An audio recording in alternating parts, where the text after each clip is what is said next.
बेंगलोर के चिन्ना स्वामी स्टेडियम में आज वर्ल्ड कप के एक अहम मैच में ऑस्ट्रेलिया ने पाकिस्तान को शिकस्त दे दी है। इंडिया के बाद ये एक दूसरा अहम मैच था जो पाकिस्तान की टीम खेल रही थी और उसे इसमें शिकस्त का सामना करना पड़ा है।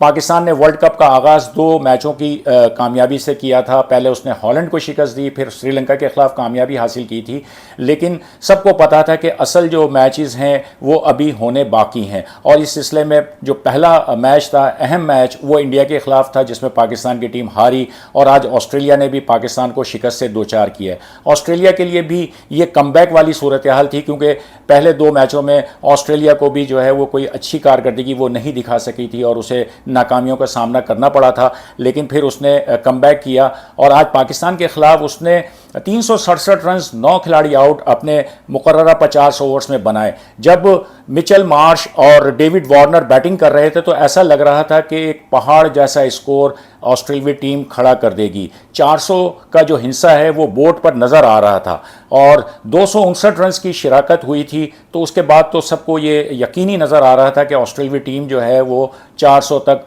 ज़रूर पहुंचेगी। लेकिन फिर पाकिस्तान की जो बॉलिंग है आखिरी ओवर्स में, जिस तरह शाहीन आफरीदी और हारिस रऊफ ने बॉलिंग की और उनको 367 रन तक महदूद किया। पहले हम बात कर लेते हैं डेविड वार्नर और मिचेल मार्श की शानदार पार्टनरशिप। 259 रन की उन्होंने शराकत कायम की और एक मौके पर ऐसा लग रहा था कि डेविड वार्नर जो हैं वो अपना हाईएस्ट वनडे स्कोर जो 179 रन इत्तेफाक से वो भी पाकिस्तान के खिलाफ है, वो आज उबूर कर लेंगे और डबल सेंचुरी की तरफ वो बढ़ रहे थे। उन्होंने ज़बरदस्त बैटिंग की है, उन्होंने अपनी इनिंग्स में 9 छक्के भी लगाए। मिचेल मार्श ने भी 9 छक्के लगाए हैं। इस ऑस्ट्रेलिया की जो इनिंग्स के 367 रन हैं उसमें 230 रन जो हैं वो चौकों और छक्कों की मदद से बने हैं। गो के उसके बाद, इन दोनों के बाद जो पाकिस्तान की बॉलिंग थी उन्होंने कंट्रोल किया और ऑस्ट्रेलिया की जो मिडल ऑर्डर बैटिंग है वो बिल्कुल नाकाम रही। एक के बाद एक विकेटें पाकिस्तान के बॉलर्स को मिलती रहीं, लेकिन शुरू में जो डैमेज था वो दिखा गए, अपना काम दिखा गए थे ये दोनों ओपनर्स मिचेल मार्श और डेविड वार्नर। एक मौके पर यह भी लग रहा था कि ये पाकिस्तान के खिलाफ वनडे में सबसे बड़ी जो शिराकत है 284 रन की, उसका भी रिकॉर्ड जो है ये तोड़ देंगे इत्तेफाक से। ये जो शिराकत है 284 रन की, उसमें भी डेविड वार्नर शरीक थे। डेविड वार्नर को बड़ा मज़ा आता है पाकिस्तान के खिलाफ बैटिंग करने का। आप देखें कि उन्होंने 335 रन टेस्ट क्रिकेट में बनाए हुए हैं। वो भी इनिंग्स उन्होंने एडिलेड में पाकिस्तान के खिलाफ खेली थी, फिर 179 रन जो हैं एडिलेड में उन्होंने किए। वनडे की जो अपनी सबसे बड़ी इनफरादी इनिंग्स है वो भी उन्होंने पाकिस्तान के खिलाफ खेली। और आपको ये भी मैं बताता चलूँ कि गुज़िश्ता वर्ल्ड कप में, 2019 के वर्ल्ड कप में भी डेविड वार्नर ने टाउंटन के मैदान पर पाकिस्तानी बॉलिंग के खिलाफ भी सेंचुरी स्कोर की थी। तो हमेशा वो एक ज़बरदस्त फॉर्म में रहे हैं पाकिस्तान के अगेंस्ट, और आज भी उन्होंने बहुत ही ज़बरदस्त बैटिंग की। और उनकी किस्मत भी अच्छी रही कि जब 10 रन पर उनका कैच जो है शाहीन आफरीदी की गेंद पर उसामा मीर ने ड्रॉप किया। उसामा मीर आज पहली मरतबा वर्ल्ड कप में जो है एक्शन में नज़र आए। शादाब खान को बाहर बिठाकर उनको मौका दिया गया, लेकिन जाहिर सी बात है कि बड़े मैच का जो एक प्रेशर होता है वो आज महसूस हुआ उसामा मीर पे। उन्होंने कैच भी ड्रॉप किया, 83 रन दिए, एक विकेट ली और बैटिंग जब आई तो वो 0 पे आउट हुए। तो अब देखते हैं कि आगे उन पर कॉन्फिडेंस टीम मैनेजमेंट रखती है या फिर दोबारा शादाब खान को मौका दिया जाता है। तो मिचेल मार्श और उन्होंने जो डेविड वार्नर ने जो एक प्लेटफॉर्म मुहैया किया था, लेकिन पाकिस्तान के जो बॉलर्स हैं उन्होंने आखिरी जो ओवर्स थे उसमें बहुत ही ज़बरदस्त बॉलिंग की। ख़ास तौर पर शाहीन आफरीदी जिन्होंने अपने आखिरी के 3 ओवर्स में सिर्फ 13 रन दिए और 3 विकेटें हासिल की। हारिस रऊफ शुरू में बहुत जो है महंगे साबित हुए। इनके एक ही ओवर में 24 रन बने थे और ऐसा लग रहा था कि वो जिस तरह वार्म अप मैच में महंगे रहे थे, उन्होंने 97 रन दिए थे, तो आज भी उन्होंने 82-83 रन इस तरह दिए उन्होंने। लेकिन आखिर में आकर वो 3 विकेटें जिस तरह उन्होंने ली तो उन्होंने मतलब रन्स के जो बहाव है उस पर उन्होंने बंद बांधा दोनों ने। और शाहीन आफरीदी ने जो जिस तरह बॉलिंग की है, अपनी फिटनेस और फॉर्म के बारे में जिस तरह तशवीश जाहिर की जा रही थी कि वो फिट नहीं है और वो रिदम में नहीं है, तो आज उन्होंने 54 रन देकर 5 विकेटें हासिल की हैं और बहुत ही ज़बरदस्त परफॉर्मेंस दी है। यकीनन उससे उनके अपने जो एतमाद है उसमें भी इजाफा हुआ होगा।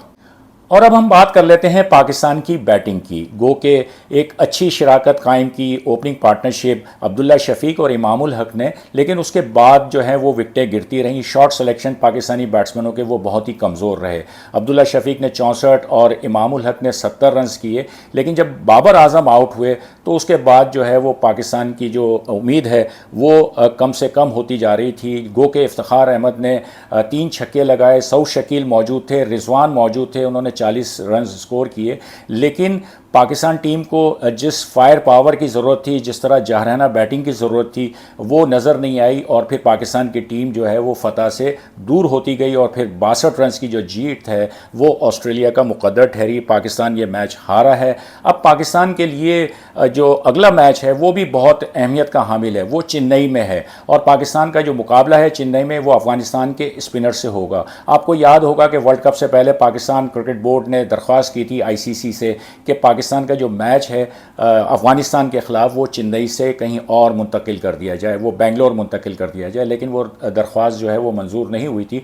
अब पाकिस्तान को अफगानिस्तान के जो स्पिनर्स हैं राशिद, मुजीब और नबी, उनके चैलेंज का सामना होगा चेन्नई के अंदर। अब देखते हैं कि पाकिस्तान की टीम किस तरह कमबैक करती है।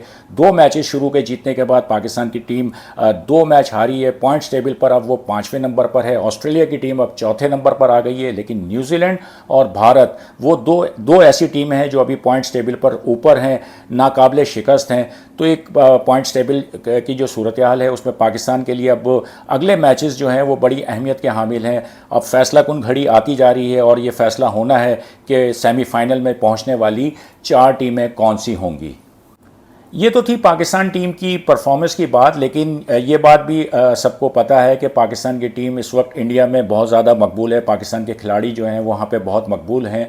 हैदराबाद दक्कन में हमने देखा कि किस तरह टीम का ज़बरदस्त इस्तकबाल हुआ और जब बेंगलोर में आई तो यहाँ पर भी जो शायकीन हैं, जो मकामी शायकीन हैं, वो भी टीम को जो है वो सपोर्ट करते हुए नज़र आए। प्रैक्टिस के अंदर जो है वो वहाँ पर मौजूद थे मकामी शायकीन और उनमें एक 27 साला जो शायक हैं, क्रिकेट लवर हैं, प्रणव जैन, उनका जिक्र करना ज़रूरी है कि उनकी जो ख्वाहिश थी कि वो पाकिस्तान के कप्तान बाबर आजम से मिलें और उनकी जो शर्ट है उस पर वो ऑटोग्राफ लें। मोहम्मद नवाज़ की शर्ट उनके पास थी, वो चाहते थे कि मोहम्मद नवाज़ की जो शर्ट है उस पर वो ऑटोग्राफ लें। तो ये जो ख्वाहिश थी, उनकी जो तमन्ना थी वो पूरी हुई। पाकिस्तान टीम मैनेजमेंट ने, मीडिया मैनेजर ने उनको वहाँ बुला लिया प्रैक्टिस के दौरान और उसके बाद जो है वो उन्होंने ऑटोग्राफ लिए और ये उनकी ज़िंदगी का कहना चाहिए कि एक बहुत ही खूबसूरत मौका था, एक यादगार मौका था। पिछले कुछ दिनों से आकर लगातार मैं प्रैक्टिस सेशंस अटेंड करते रहा हूं और जिसमें आकर पहले दिन ही जब पाकिस्तान की टीम बेंगलोर में प्रैक्टिस कर रही थी,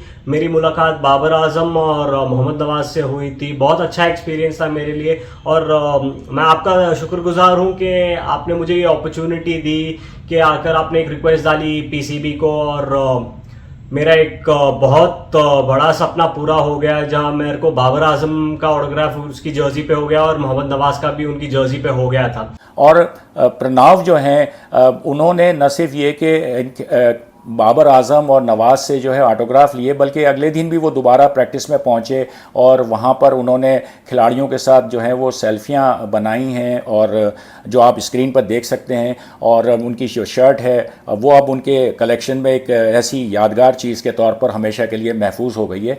और प्रणव की अब ख्वाहिश है कि पाकिस्तान की टीम अब जब दोबारा बेंगलोर आएगी न्यूजीलैंड के ख़िलाफ़ मैच खेलने के लिए, तो वो पूरी कोशिश करेंगे कि वो मैच देखने के लिए चिन्नास्वामी स्टेडियम में जाएँ।